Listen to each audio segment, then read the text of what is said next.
Les 5 derniers bébés mobs sont enfin là. Et donc bienvenue aujourd'hui pour cette toute nouvelle snapshot, la snapshot 26.1 et la numéro 8. Et sachez que ça sera la toute dernière snapshot de fonctionnalité, donc en théorie il y en aura d'autres qui vont suivre, mais plus aucune nouveauté sera ajoutée. Donc aujourd'hui, c'est la toute dernière. Et vous aurez évidemment une vidéo qui sortira, je pense, quand l'update sortira un jour avant, un truc comme ça qui récap tout. Spoiler, la vidéo va être super rapide parce qu'en vrai, il n'y a pas non plus des milliards de choses. Et comme chaque snapshot, vous retrouverez dans la description tout le changelog que vous voyez. Bon, c'est assez court, assez bref. Et on a évidemment l'ajout des tout derniers mobs qu'on va aller voir tout de suite. Vous en avez justement fait part dans la dernière vidéo et dans les commentaires où j'ai demandé d'après vous quel mob il manquait à être refont.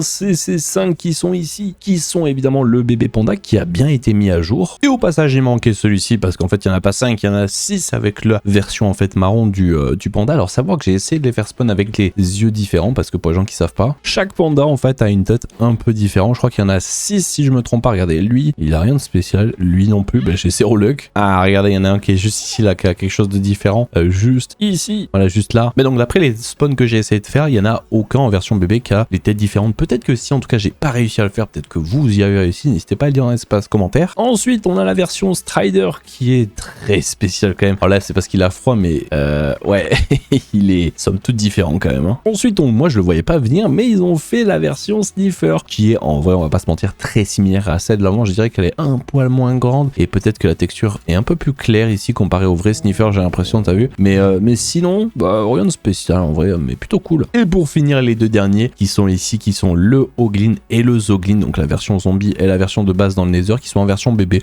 Voilà, rien de spécial, des petites modifications quand même. On voit un petit peu modifier le pied. Je crois qu'il était quand même sur le grand, mais ouais, voilà, il est peut-être pas pareil au niveau des textures. Arrête d'attaquer tout le monde là. Et comme d'habitude, ils changent un petit peu là, ils l'ont fait, mais les hitbox ont été vite fait changer. Par contre, donc on parle de hitbox, j'ai mis un petit peu tous les mobs qui ont été changés. La semaine dernière, il y avait quelque chose qui avait été mis, on savait pas trop, même moi je savais pas, c'était un peu Mojang, on s'est emmêlé les pinceaux. D'un côté, ils avaient fait un bug comme quoi la hitbox des bébés en fait, elle passait pas au-dessus d'un bloc, les bébés zombies comme ça passait pas, c'était un peu plus grand. Là où c'était un petit peu confus, c'est qu'en fait, ils avaient fait un ticket disant que c'était normal, puis après que c'était pas normal, mais le ticket avait été close, donc en gros, en fait, si c'était normal. Puis après, il a été reopen, donc comme si en fait, je ne savais pas trop. Et finalement, oui, ça a été confirmé dans cette bêta numéro 8, en vrai plus la snapshot numéro 8. Mais voilà, en gros, regardez, là, c'est bien revenu. La semaine dernière, les bébés ne passaient pas entre un bloc, les versions zombies, que ce soit aussi les zombifiés, alors ils sont pas spawn ici, mais voilà, ils sont juste là, ou même les versions zombies de base. C'était pas le cas la semaine dernière, et là, ça a été mis à jour, donc c'était bien un bug, et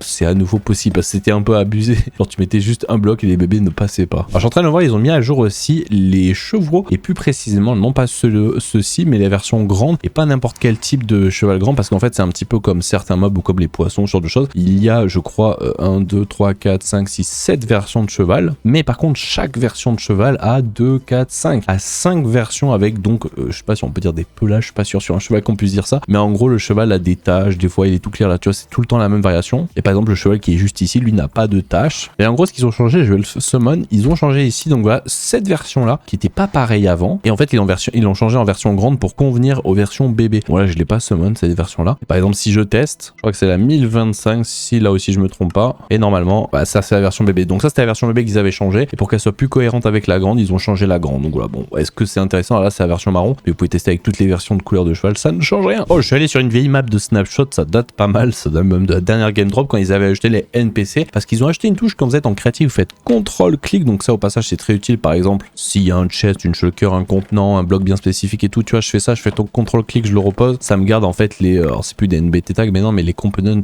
et toutes les paramétrages de blocs, etc. Et bien maintenant ils l'ont fait aussi avec les NPC. Si vous faites CTRL-pick bloc, et bien ça vous donne directement le fetch, comme si vous faisiez en fait, vous checkez un player comme ça, vous faites /fetch, profile, entity, et après tu la tags et voilà, et te l'affiche. Donc là en fait, tu vois, tu peux venir faire copier, et je crois que si tu fais ça, alors ça c'est pour la créer, tu peux faire give item et tout. Enfin, c'est pas mal maintenant, CTRL-pick bloc, et tu vois, c'est pas mal pour les gens qui font du map making, ça c'est cool en vrai. Et sinon ils ont changé des petits trucs comme au niveau des textes, soit au niveau du chat, ils ont changé des petits trucs pour que ça soit plus cohérent cohérent, en fait, dire avec certains caractères sur deux choses. Peut-être que juste que ça s'affiche mieux et pas hors de l'écran. Et donc je l'ai dit en introduction, mais bon, vous le voyez, c'est écrit juste ici sur le changelog. Cette semaine, eh bien, ça apporte dans cette snapshot les dernières fonctionnalités de gameplay. Ça veut dire que si jamais il y a une nouvelle snapshot semaine prochaine, même potentiellement cette semaine, eh bien, il n'y aura normalement pas de réelles nouveautés. Peut-être il y a des fixes, des changements de hitbox, ce genre de choses qu'ils font souvent. Mais en tout cas, ce qui est sûr, c'est que il n'y aura pas d'autres nouveautés. Bon, ça fallait s'y attendre, hein. Je vous l'ai déjà dit et je vous l'avais dit, cette snapshot a l'air, enfin plutôt cette game drop a l'air d'être très légère avec juste des modifications de mobs de texture en version bébé et il y a une fleur ajoutée. Donc, si vous voulez vous taper une énorme barre quand je ferai la vidéo récap, sortira genre un jour avant la sortie de l'update, ben en fait, en vrai de vrai, il y a un seul ajout, une seule nouveauté dans cette game drop, c'est la fleur. Voilà, il n'y a rien d'autre. Vous allez dans le changelog en tant que réelle nouveauté, c'est une fleur. Le reste, c'est de la modification et du retexturing. C'est tout. Genre, il n'y a rien de nouveau, genre. Bon, les plus gros aigris commenceront dans le commentaire en disant que c'est la pire game drop. Je suis d'accord. Mais ouais, j'avoue, s'ils ne sortent rien d'intéressant dans les prochaines semaines, prochaines game drop, va falloir se poser des questions, Bojang. Bon, en tout cas, on se laisse là. La prochaine vidéo qui sera en rapport de cette game drop, je pense que ça sera juste une vidéo récap. Ça va être super rapide. Je pense qu'elle durera moins de 10-15 minutes avec le peu de contenu qu'il y a. Donc,